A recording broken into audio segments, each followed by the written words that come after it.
റോമ 8:9. ദൈവത്തിന്റെ ആത്മാവ് യഥാർത്ഥമായി നിങ്ങളിൽ വസിക്കുന്നെങ്കിൽ നിങ്ങൾ ജഡികരല്ല, ആത്മീയരാണ്. അപ്പൊ ദൈവം രണ്ടായിട്ടാണ് ആൾക്കാരെ തിരിക്കേണ്ടത്. എന്താണ് ജഡികരും ആത്മീയരും? ജഡികരുടെ പ്രശ്നം എന്ന് വെച്ച് കഴിഞ്ഞാൽ ജഡികമായ കാര്യം നമ്മൾ ജഡികം എന്ന് പറഞ്ഞാൽ എന്താണ്? ഭൗതികമായ നേട്ടത്തിന് വേണ്ടി മാത്രം വീട്, ജോലി, വിവാഹം, വെള്ളം, അതുപോലെ പ്രൊമോഷൻ, ഇങ്ങനെയുള്ള ജഡിക കാര്യങ്ങൾക്ക് മാത്രമേ വാവിളിക്കത്തുള്ളൂ ദൈവത്തിൻ്റെ സന്നിധിയിൽ. ആഹാരത്തിന് വാവിളിക്കണ പോലെ തന്നെയാണ് അവൻ ദൈവത്തിന് പ്രാർത്ഥിക്കാൻ വാവിളിക്കണത്. എന്തിനു വേണ്ടിയായിരിക്കും? ജഡിക കാര്യത്തിന് വേണ്ടിയായിരിക്കും. അത് കുറേ നാളായി കഴിഞ്ഞാൽ നിങ്ങൾ ബ്രാൻഡഡായി പോവും, ജഡികനായി പോവും. എന്ന് വെച്ചാൽ ഇന്ന് വരെ ഇപ്പോൾ ഈ ജെയ്മി പറഞ്ഞ എന്താണെന്നറിയാവോ? ഞാൻ പ്രേക്ഷിത പ്രവർത്തനത്തിൽ ഇറങ്ങണേ എന്തിനാണെന്നറിയാവോ? ഞാൻ എൻ്റെ മകനെയും കൊണ്ടാണ് ഇറങ്ങണത്. അമ്മയും മകനും കൂടി എല്ലായിടത്തും പ്രേക്ഷിത പ്രവർത്തനത്തിന് പോണത്. ഇവർക്ക് അത്യാവശ്യം ശമ്പളമുള്ള നല്ല ജോലിയുള്ള പാർട്ടിയാണ്. പക്ഷേ അവരെ സംബന്ധിച്ചിടത്തോളം അവർ ഈ മകൻ സുഖപ്പെട്ട് കഴിഞ്ഞപ്പോഴാണ് എന്ത് ചെയ്ത് അവരുടെ മനസ്സിൽ കർത്താവ് ഒരു ആഗ്രഹം കൊടുത്തു. എന്താ ആഗ്രഹം കൊടുത്തു വെച്ചാൽ ഇവർക്ക് ഇപ്പോൾ 12 മണിക്കൂർ ജോലിയാണ്. 12 മണിക്കൂർ ജോലിയാണ്. ബാംഗ്ലൂരാണ് അവർ സെറ്റിൽ ചെയ്തിരിക്കുന്നത്. അപ്പോൾ ഈ 12 മണിക്കൂർ ജോലി കൊണ്ട് ഇവർ വശം കേട്ടിരിക്കുകയാണ്. കാര്യം അവിടെ ആ സീറ്റിൽ ആ വർക്ക് ചെയ്യണ വേറെ ആരും ഇല്ലാത്ത കാരണം കമ്പനി ഇവരെ അടിസ്ഥാനപ്പെടുത്തിയിരിക്കണ കാരണം ഇവർക്ക് വർക്ക് കൂടുതലാണ്. വർക്ക് ലോഡാണെങ്കിലും അത് കണ്ട് ഇവരുടെ സങ്കടം എന്ന് വെച്ച് കഴിഞ്ഞാൽ ഇവർക്ക് പ്രേക്ഷിത പ്രവർത്തനത്തിന് സമയമില്ല. അതാണ് സംഭവം.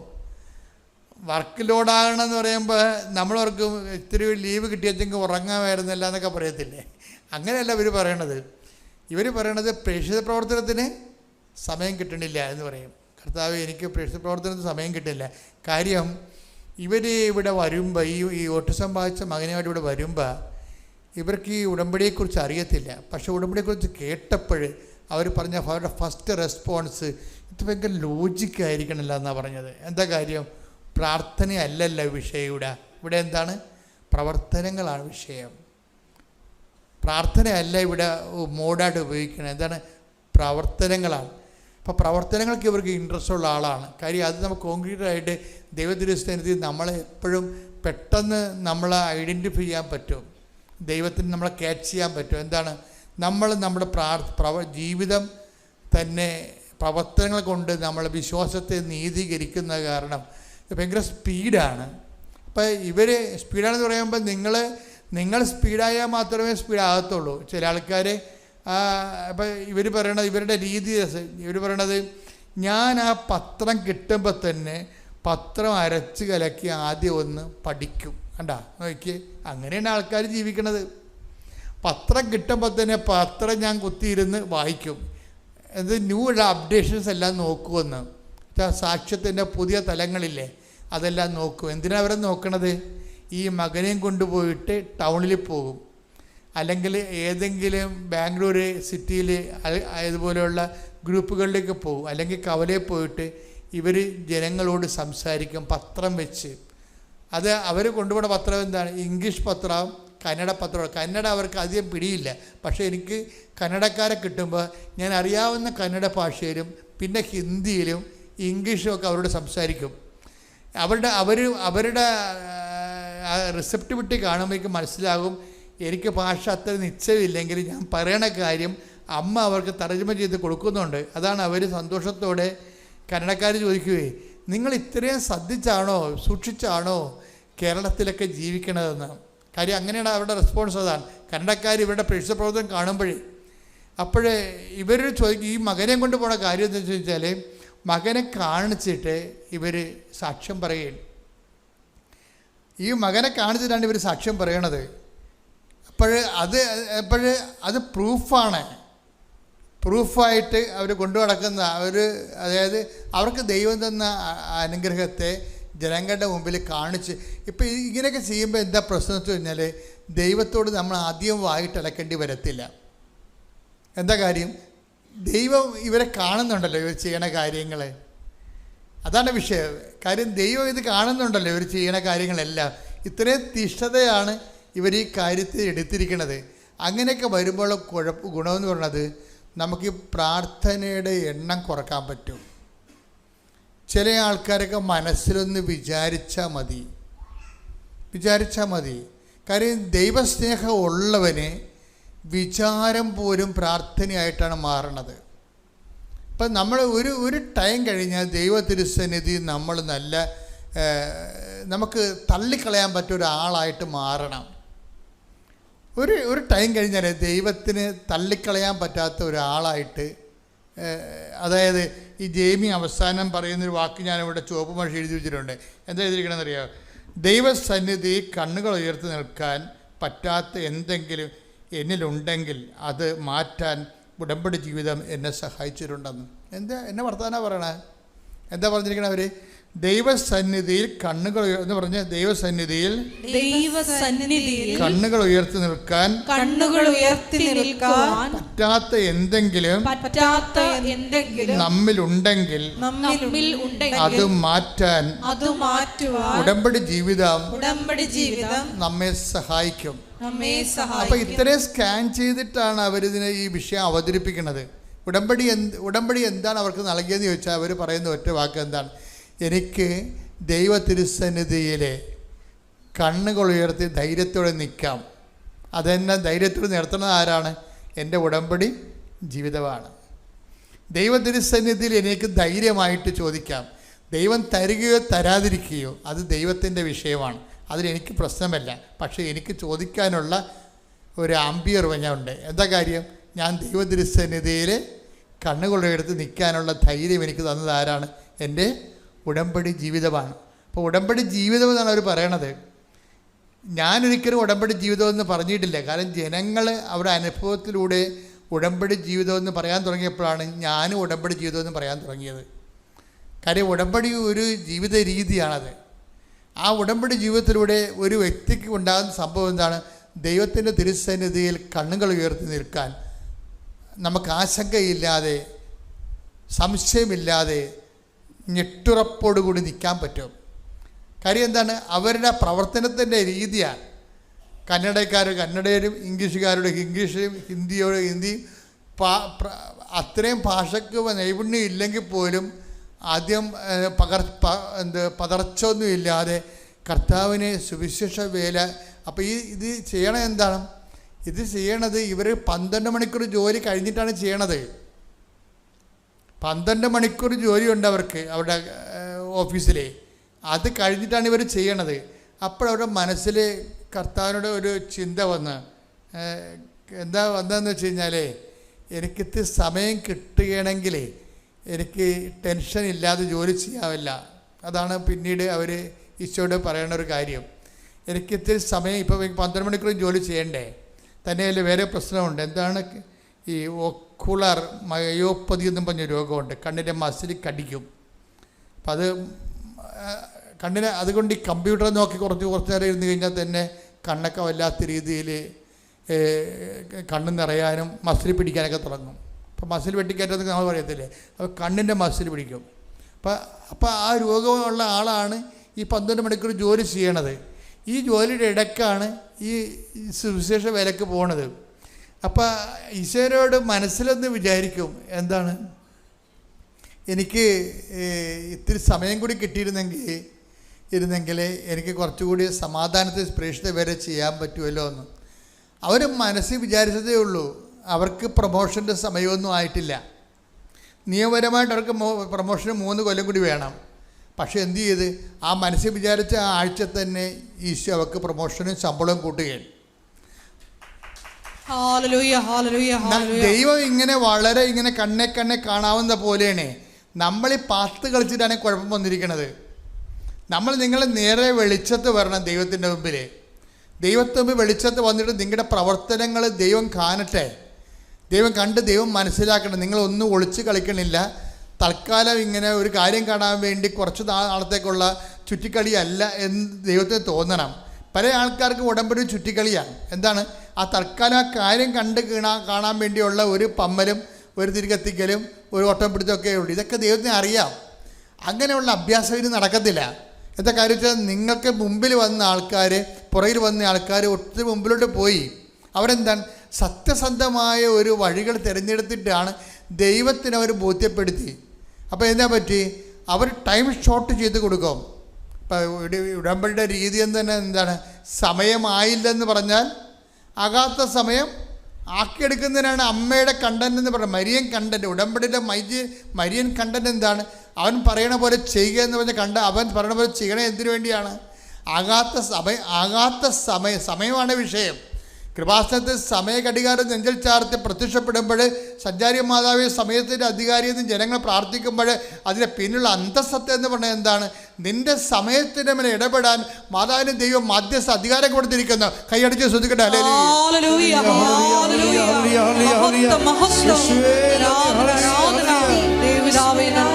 അമ്മ മാതാവിനും തിരുക്കുമാരനും ആദ്യം തന്നെ അമ്മ പ്രത്യക്ഷീകരണത്തിൻ്റെ സാക്ഷിയാക്കിയതിന് ഞാൻ നന്ദി പറയുന്നു. എൻ്റെ പേര് എബിൻ. ഞാൻ ചങ്ങനാശ്ശേരി അതിരൂപത കുറിച്ചി സെൻറ്റ് ജോസഫ് ഇടവകമാണ്. ഞാൻ 2024 മാർച്ച് 8-ാം തീയതിയാണ് ഇവിടെ വന്ന് ഉടമ്പടി ആദ്യമായിട്ട് എടുക്കുന്നത്. ഉടമ്പടി എടുക്കുന്നതിന് മുമ്പ് കൃപാസനത്തെപ്പറ്റി ഞാൻ കേട്ടിട്ടുണ്ടെങ്കിലും ഞാൻ പള്ളിയിൽ നല്ല രീതിയിൽ ആക്റ്റീവായിട്ടിരുന്നൊരു വ്യക്തിയായിരുന്നു. കുർബാനയിൽ എല്ലായിടത്തും പങ്കെടുക്കുന്നു, സംഘടനയിലെല്ലാം ആക്റ്റീവായിട്ട് നിൽക്കുന്നു, വീട്ടിലെ സന്ധ്യാപ്രാർത്ഥനകളെല്ലാം നന്നായിട്ട് പങ്കെടുത്ത് പോകുന്നൊരു വ്യക്തിയായിരുന്നതിൽ തന്നെ കൃപാസനത്തിൽ വന്ന് പ്രാർത്ഥിക്കുക, ഉടമ്പടി എടുക്കുക, അതിൻ്റെ ആവശ്യം എന്താണെന്നുള്ളതിനെപ്പറ്റി ഞാനിങ്ങനെ വലിയ ആവശ്യകതയെപ്പറ്റി ഞാൻ ചിന്തിച്ചിരുന്നില്ല. അപ്പോൾ അങ്ങനെ ഇരിക്കുന്ന സമയത്താണ് ഞാൻ UAE വിസിറ്റിന് പോകണം, ഒരു ജോലി അവിടെ കണ്ടെത്തണമെന്നൊക്കെ തീരുമാനിച്ച് അതിന് തയ്യാറെടുത്തുകൊണ്ടിരിക്കുന്ന ഒരു സമയമായിരുന്നു. അപ്പം ഞങ്ങളുടെ അടുത്തുള്ളൊരു ആൻറ്റി മുഖേനയാണ് ഞാൻ കൃപാസനത്തെപ്പറ്റി കൂടുതലായിട്ട് അറിയാനിടയായത്. ആ ആൻറ്റിയാണ് എനിക്കിവിടെ വന്ന് ഉടമ്പടി എടുക്കാനായിട്ട് വേണ്ടി പ്രചോദനമായത്. അപ്പോൾ ഞാൻ അങ്ങനെ ഇവിടെ കൃപാസനത്തിൽ വന്ന് ഉടമ്പടി എടുക്കുന്നു. അത് കഴിഞ്ഞ് ഞാൻ ഇതേപോലെ തന്നെ എല്ലാ ആഴ്ചകളിലും പള്ളിയിൽ പോകുന്നു, സന്ധ്യാപ്രാർത്ഥനകൾ ചൊല്ലുന്നു, അതേപോലെ തന്നെ കുമ്പസരിക്കുന്നു, എല്ലാം ചെയ്യുന്നു. അപ്പം എൻ്റെ ഉള്ളിലൊരു പ്രതീക്ഷ എന്താണെന്ന് വെച്ച് കഴിഞ്ഞാൽ ഞാൻ UAE പോയാൽ എനിക്ക് ജോലി കിട്ടും, അമ്മ എൻ്റെ കൂടെ ഉണ്ടാകും എന്നൊക്കെയുള്ളൊരു പ്രതീക്ഷ തന്നെയായിരുന്നു ഞാൻ പോയിരുന്നത്. അങ്ങനെ ഞാൻ UAE അവിടെ ഞാനിങ്ങനെ ജോലി അന്വേഷിച്ച് തുടങ്ങി. 1 മാസമായിട്ടും ഒരിടത്തു നിന്ന് എന്നെ വിളിക്കുന്നില്ല. അപ്പം ഞാൻ ആകപ്പാടെ പയ്യെ ഡൗണായി തുടങ്ങി. അങ്ങനെ ഇരിക്കെ ഞാൻ അവിടെ ഒരു കമ്പനിയിൽ എനിക്ക് ജോലി റെഡിയായി. ഞാൻ അവിടെ കയറുന്നു. അപ്പം ഞാൻ ഇലക്ട്രോണിക്സ് എഞ്ചിനീയറിംഗ് ആയിരുന്നു കംപ്ലീറ്റ് ചെയ്തത്. അത് റിലേറ്റ് ചെയ്ത് തന്നെ ഞാൻ നാട്ടിൽ വർക്ക് ചെയ്യുമായിരുന്നു. അപ്പം UAE ഞാൻ ആ ഒരു ഫീൽഡിൽ നിന്ന് വ്യത്യസ്തമായ ഒരു ഫീൽഡിലായിരുന്നു വർക്ക് ചെയ്യാൻ കയറിയത്. അപ്പോൾ ഞാൻ അവിടെ വർക്ക് ചെയ്യാൻ തുടങ്ങി. ഭയങ്കര വർക്ക് പ്രഷറായിട്ട് വരുന്നു, എനിക്ക് ഒട്ടും ഹാൻഡിൽ ചെയ്യാൻ പറ്റുന്നില്ല. അപ്പം ഞാൻ എല്ലാവരിൽ നിന്ന് ഒറ്റപ്പെട്ടു പോകുന്ന ഒരു സിറ്റുവേഷനിലേക്ക് വരുന്നു. ഞാനപ്പോൾ അങ്ങനെ അമ്മയോടൊപ്പം പ്രാർത്ഥിക്കാൻ തുടങ്ങി. അമ്മ എനിക്കൊട്ടും പറ്റുന്നില്ല ഇവിടെ നിൽക്കാനായിട്ട് വേണ്ടി, എന്നെ ഇവിടെ നിന്ന് എങ്ങനെയും ഒന്ന് രക്ഷപ്പെടുത്തി തരണമെന്നുള്ള രീതിയിൽ ഞാൻ പ്രാർത്ഥിക്കാൻ തുടങ്ങി. അതേപോലെ എനിക്ക് വർക്ക് പ്രഷർ വരാൻ തുടങ്ങി. അപ്പം ഇങ്ങനെ പൊയ്ക്കൊണ്ടിരിക്കുന്നു. 1 മാസമാകുന്നു. അപ്പോൾ ഒരു വിസയുടെ കാര്യങ്ങളെല്ലാം ഇങ്ങനെ പ്രോസസ്സിങ് തുടങ്ങി. അപ്പോൾ എനിക്ക് വീണ്ടും ടെൻഷനായി. അമ്മ എൻ്റെ വിസയൊക്കെ അടിച്ചു കഴിഞ്ഞാൽ ഞാൻ വീണ്ടും ഇവിടെ തന്നെ നിന്ന് പോകേണ്ട ഒരു സിറ്റുവേഷൻ ആകുമല്ലോ. അപ്പം എനിക്ക് ഞാൻ പഠിച്ച ഫീൽഡുമായിട്ട് ബന്ധപ്പെട്ട ഒരു ജോബ് എനിക്ക് തരിക, അല്ലെന്നുണ്ടെങ്കിൽ എന്നെ എങ്ങനെയും ഇവിടുന്ന് വേറൊരു ഫീൽഡിലേക്ക് മാറ്റിവിടുക എന്ന് ഞാനിങ്ങനെ പ്രാർത്ഥിക്കാൻ തുടങ്ങി. 1 മാസം കഴിഞ്ഞു. ഇതേപോലെ തന്നെ വർക്ക് പ്രഷറാവുന്നു, എനിക്ക് ഹാൻഡിൽ ചെയ്യാൻ പറ്റുന്നില്ല. അങ്ങനെ പെട്ടെന്നൊരു ദിവസം എന്നെ HR വിളിക്കുന്നു. എന്നിട്ട് എന്നോട് പറയുന്നു, താങ്കളുടെ ജോലി നഷ്ടമായി, താങ്കൾക്ക് ഇവിടെ നമ്മുടെ രീതിയിലുള്ള നിൽക്കാനായിട്ട് വേണ്ടി പറ്റുന്നില്ല, അതുകൊണ്ട് താങ്കൾക്ക് നാളെ മുതൽ വരണ്ടെന്നുള്ള രീതിയിൽ അവർ സംസാരിച്ചു. ഞാനപ്പോൾ പെട്ടെന്ന് ഡൗണായി. ആകപ്പാടെ ഇനി എന്ത് ചെയ്യണമെന്ന് എനിക്ക് അറിഞ്ഞുകൂടാം. അപ്പം UAE എൻ്റെ ഒരു ബ്രദറുണ്ട്. അപ്പോൾ ബ്രദറിൻ്റെ അടുത്തേക്ക് പോയി.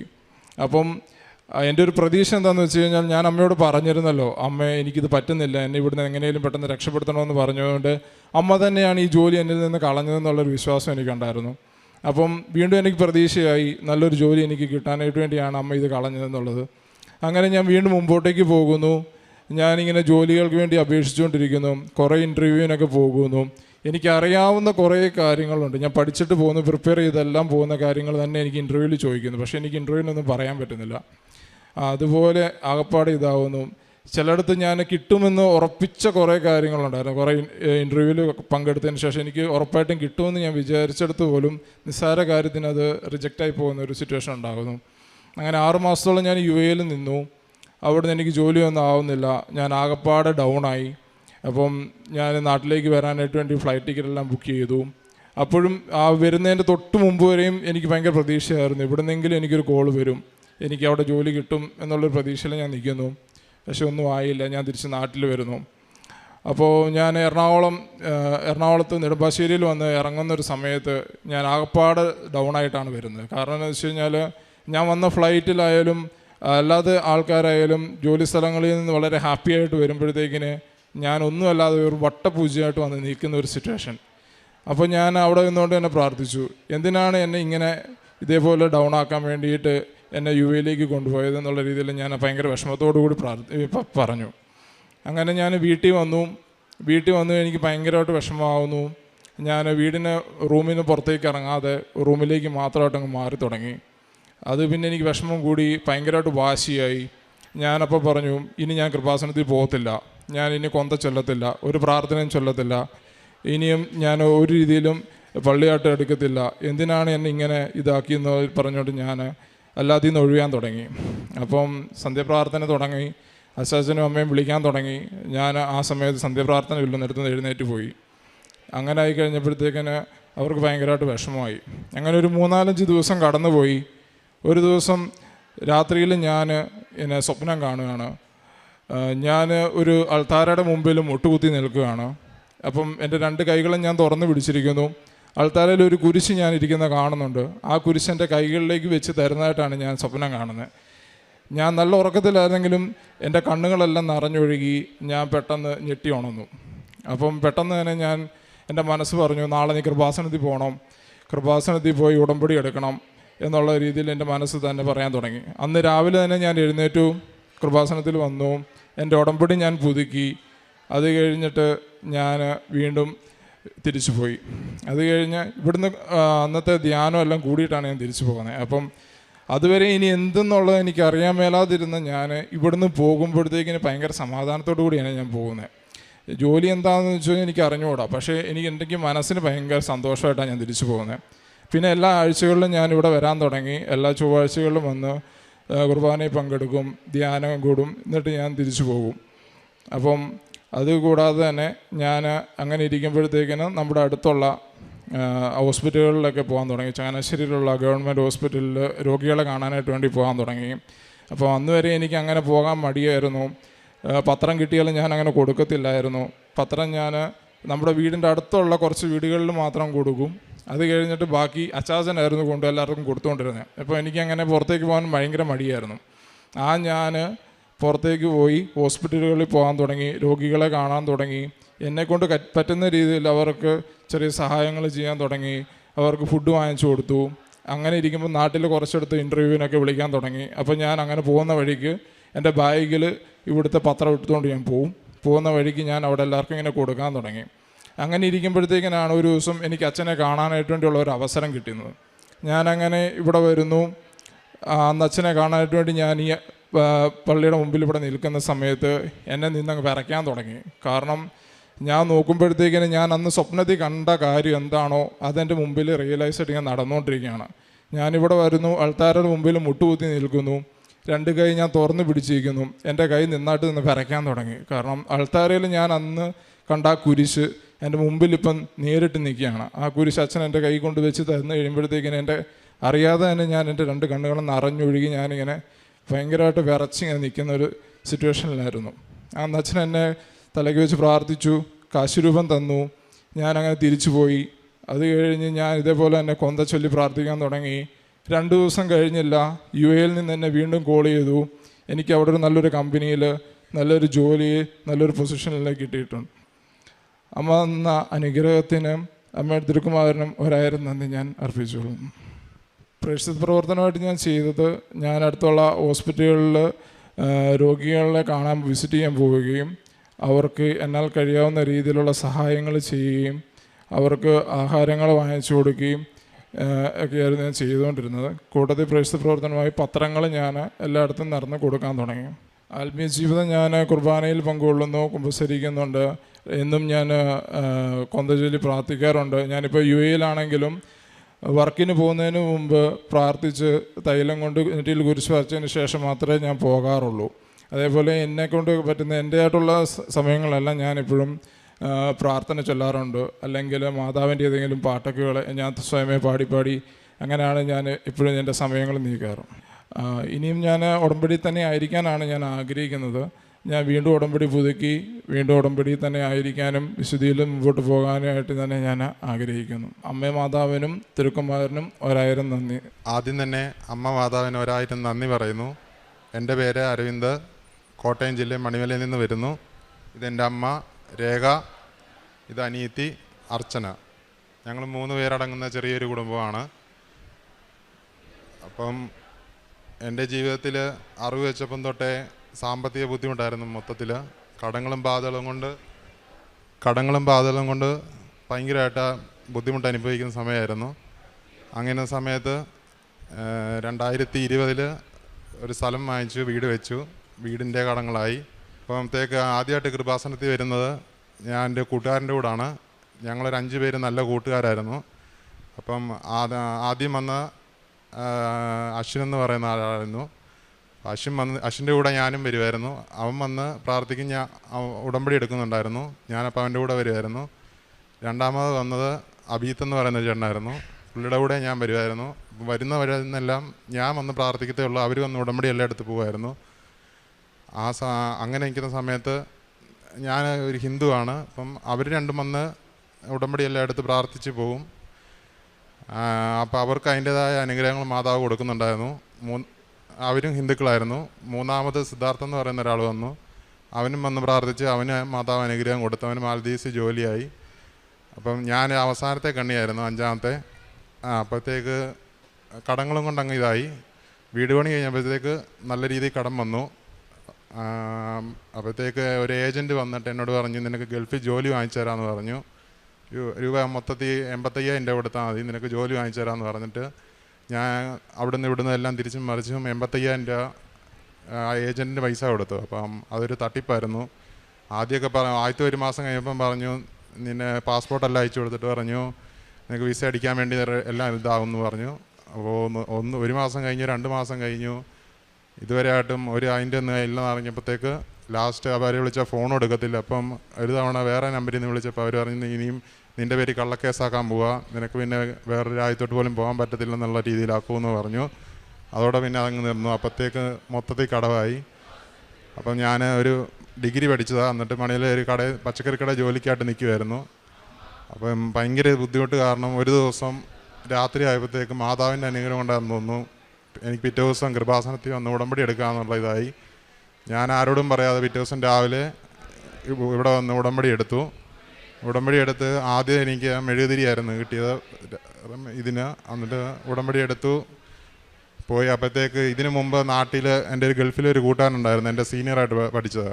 അവൻ വന്നപ്പോഴത്തേക്ക് ഞാൻ അവനോട് ഈ കഥകളെല്ലാം പറഞ്ഞായിരുന്നു. എന്നെ ഇതുപോലെ ഒരാൾ ചതിച്ചു, ഗൾഫിൽ ജോലി വാങ്ങിച്ചു തരാമെന്ന് പറഞ്ഞിട്ട് ചതിച്ചു. അപ്പോൾ അവൻ ഗൾഫിൽ ജോലിക്ക് ലീവിന് വന്നു. അവനോട് ഞാൻ പറഞ്ഞായിരുന്നു. അവൻ അതിപ്പം പറഞ്ഞ് എന്തെങ്കിലും വഴിയുണ്ടെങ്കിൽ നോക്കാമെന്ന് പറഞ്ഞിട്ട് അവൻ ലീവ് കഴിഞ്ഞ് അവൻ നേരെ ഗൾഫിൽ കയറിപ്പോയി. എന്നിട്ട് പിന്നെ ഇൻസ്റ്റാഗ്രാമിൽ മെസ്സേജ് അയച്ചു, എടാ ഞാൻ സാറിനോട് പറഞ്ഞിട്ടുണ്ട്, എന്തെങ്കിലും ഉണ്ടെങ്കിൽ പറയാമെന്ന് പറഞ്ഞു. അപ്പോഴത്തേക്ക് സാറിന് നമ്പർ തന്നായിരുന്നു. അപ്പോൾ ഇതെല്ലാം നടക്കുന്നൊരു ഫെബ്രുവരി മാർച്ച് മാസത്തിലാണ്. അപ്പം മാർച്ച് ഏപ്രിൽ മെയ് ജൂണൊക്കെ ആയപ്പോഴത്തേക്കാണ് ഞാൻ ഇവിടെ വരുന്നത്, ആദ്യത്തെ ഉടമ്പടി എടുക്കാൻ വേണ്ടി വരുന്നത്. ഇതിപ്പോൾ 2ാമത്തെ ഉടമ്പടി എടുക്കുന്നതാണ്. ജൂൺ മാസം 26-ാം തീയതിയാണ് ഞാനിവിടെ ഉടമ്പടി എടുത്തത്. ജൂൺ 27 ആയപ്പോഴത്തേക്ക് അന്ന് ആ സാറിനോട് പറഞ്ഞ സാറ് എന്നെ കോൺടാക്റ്റ് ചെയ്തു, ഇവിടെ ഒരു വേക്കൻസി ഉണ്ട്, നീ വരുന്നോന്ന് ചോദിച്ചു. അപ്പം തന്നെ ഞാൻ 5-6 ദിവസം കൊണ്ട് തന്നെ എൻ്റെ എല്ലാ കാര്യങ്ങളും മാതാവ് പെട്ടെന്ന് തന്നെ സഫലമാക്കി തന്നു. വിസിറ്റിംഗ് എടുക്കാൻ എനിക്ക് 10,000 രൂപയുള്ളൂ. ഞാൻ കറക്റ്റ് ചൂട് സമയത്ത് പോയിക്കൊണ്ട് 7,500 രൂപയുള്ളായിരുന്നു എനിക്ക് ടിക്കറ്റ്. മൊത്തത്തിൽ 17,500-ന് ഞാൻ ഗൾഫിൽ പോയി. എനിക്ക് അവിടെ ജോലിയായി. ഇപ്പോൾ 6 മാസമായി. 6 മാസം ആയപ്പോഴത്തേക്ക് അതിനിടയ്ക്ക് ഒരു പനി വന്നായിരുന്നു. പനി അവിടെ വെച്ച് ശകലം കൂടിപ്പോയിട്ട് എൻ്റെ ബ്ലഡിൽ CPR എന്ന് പറയുന്ന ഒരു സാധനം കൂടിപ്പോയിട്ട് 2-3 ദിവസം അവിടെ ഹോസ്പിറ്റലൊക്കെ ആയിരുന്നു. അതെല്ലാം മാതാവ് പെട്ടെന്ന് എന്നെ പ്രാർത്ഥിച്ച് എൻ്റെ അസുഖങ്ങളെല്ലാം മാറ്റിത്തന്നു. ഇപ്പം ഞാൻ പോയിട്ട് 6 മാസമായി. ഇപ്പോൾ ലീവിന് വന്നതാണ്. ഈ ജനുവരി 15 ഞാൻ കയറിപ്പോവും. ഈ 6 മാസത്തിനിടയ്ക്ക് എൻ്റെ കുറേ കടങ്ങൾ എനിക്ക് വീട്ടാൻ പറ്റി. അതുപോലെ എൻ്റെ കൂട്ടുകാരന്മാരാണേലും ഒരുത്തനാണെങ്കിൽ മാലദ്വീപ്സിൽ ജോലിക്ക് കയറി. മറ്റേ എൻ്റെ കൂട്ടത്തിൽ വന്ന പുള്ളിക്ക് സർക്കാർ ജോലി കിട്ടി. അവർ 2 കഴിഞ്ഞ ദിവസം വന്ന് ഇവിടെ ഉടമ്പടി പറഞ്ഞായിരുന്നു. പിന്നെ എനിക്ക് നടുവേദന ഉണ്ടായിരുന്നു ഇടയ്ക്ക്. നടുവേദന മാറാൻ ആശുപത്രിയിൽ പോയി ചോദിക്കുമ്പോൾ എല്ലാം ഒരു കുഴപ്പമില്ല. പക്ഷേ വൈകുന്നേരം ആകുമ്പോഴത്തേക്ക് എനിക്ക് നടുവേദന എടുക്കും. അപ്പോൾ ഇവിടുത്തെ തൈലം പുരട്ടിയിട്ട് എൻ്റെ നടുവേദനയും പൂർണ്ണമായിട്ട് മാറി. അങ്ങനെ ഒത്തിരി അനുഭവങ്ങൾ എനിക്ക് മാതാവ് നടത്തി തന്നു. ഉടമ്പടി വസ്തുക്കൾ തൈലമായിരുന്നു എൻ്റെ നടുവേദന മാറ്റാൻ വേണ്ടി. പിന്നെ അവിടെ വെച്ചിടയ്ക്ക് കാലൊന്ന് ഉളുക്കിയപ്പോഴത്തേക്ക് മരുന്നൊന്നും വാങ്ങിച്ചില്ല. വൈകുന്നേരം വന്ന് തൈലം പുരട്ടിയപ്പം തന്നെ കാലിന് മേലെല്ലാം മാറ്റി തന്നു. പിന്നെ ഞങ്ങൾ അവിടുത്തെ ഒരു ആശ്രയഭവനുണ്ട്. അവിടെ ഞാൻ അത് കഴിഞ്ഞാൽ പിന്നെ മാസത്തിൽ ഒരു തവണയിലും ഞാൻ ഫുഡൊക്കെ പറയുമായിരുന്നു. പിന്നെ എന്നെ കൊണ്ട് പറ്റാവുന്ന രീതിയിൽ ഞാൻ എല്ലാവർക്കും സഹായം ചെയ്യുന്നുണ്ട് ഇപ്പം. പിന്നെ അനീത്തി ഇപ്പം നേഴ്സിംഗ് പഠിക്കുകയാണ്. ഈ പ്രശ്നത്താൽ പൈസയൊന്നും ഇല്ലായിരുന്നു. ആദ്യം പറഞ്ഞു 1,00,000 രൂപ മതി അഡ്മിഷൻ ഫീസ് എന്ന് പറഞ്ഞു. സമയമായപ്പോഴത്തേക്ക് അവർ പറയുന്നു 1,80,000 രൂപ കൊടുക്കണമെന്ന് പറഞ്ഞു. ഒരു പൈസയും കയ്യിലായിരുന്ന സമയത്ത് മാതാവിനോട് പ്രാർത്ഥിച്ചു. മാതാവ് ഞങ്ങൾ പുതിയ വീട് വെച്ചെടുത്ത് ഒരു അയൽക്കൂട്ടം ഉണ്ടായിരുന്നു. അങ്ങനെ അമ്മയെ അയൽക്കൂട്ടത്തിൽ ചേർത്തിട്ട് അവിടുന്ന് 1,50,000 രൂപ ലോൺ കിട്ടി കുടുംബശ്രീയിൽ നിന്ന്. അങ്ങനെ അനീത്തിയും നേഴ്സിങ്ങിന് ചേർത്ത്. അനീത്തി ഇപ്പോൾ ലീവിന് വന്നേക്കാം. അനീത്തിയും 17-ാം തീയതി പോകും.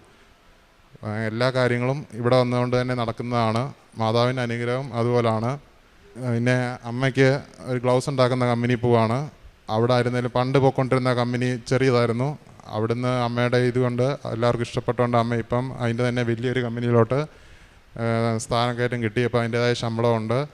പിന്നെ അമ്മയ്ക്ക് ഇപ്പോൾ ഒരു എംപ്ലോയ്മെൻറ്റിൽ നിന്ന് ഒരു രജിസ്റ്റർ വന്നിട്ടുണ്ട്. 9-ാം തീയതി ഇൻ്റർവ്യൂ ആണ്. അതിന് ഞങ്ങൾ തിരുവനന്തപുരം പോവാണ്. സെക്രട്ടറിയിലോട്ടാണ് വന്നേക്കുന്നത്. അപ്പോൾ 9-ാം തീയതി അവിടെ പോകണം. ഇവിടെ വന്ന് ഉടമ്പടി എടുത്ത് പ്രാർത്ഥിച്ചു കഴിഞ്ഞാൽ അതിൻ്റേതായ നന്മ പ്രവൃത്തി ചെയ്താൽ മാതാവ് നമ്മളെ അതുപോലെ അനുഗ്രഹിക്കും. എനിക്ക് 100% ഉറപ്പാണ്. മാതാവിനെ അതുപോലെ എനിക്ക് വിശ്വാസമാണ്. 3 പേര് ഉടമ്പടി എടുത്താണ്. എൻ്റെ ഇപ്പോൾ 2ാമത്തെ ഉടമ്പടിയാണ്. ഇന്ന് എനിക്ക് റാലിക്ക് കിട്ടിയത് മാതാവിൻ്റെ രൂപമായിരുന്നു. അപ്പോൾ മാതാവ് എപ്പോഴും എൻ്റെ കൂടെ ഉണ്ട്. എനിക്ക് 100% വിശ്വാസമാണ്. അതിനും നന്ദി പറയുന്നു അമ്മേ മാതാവേ.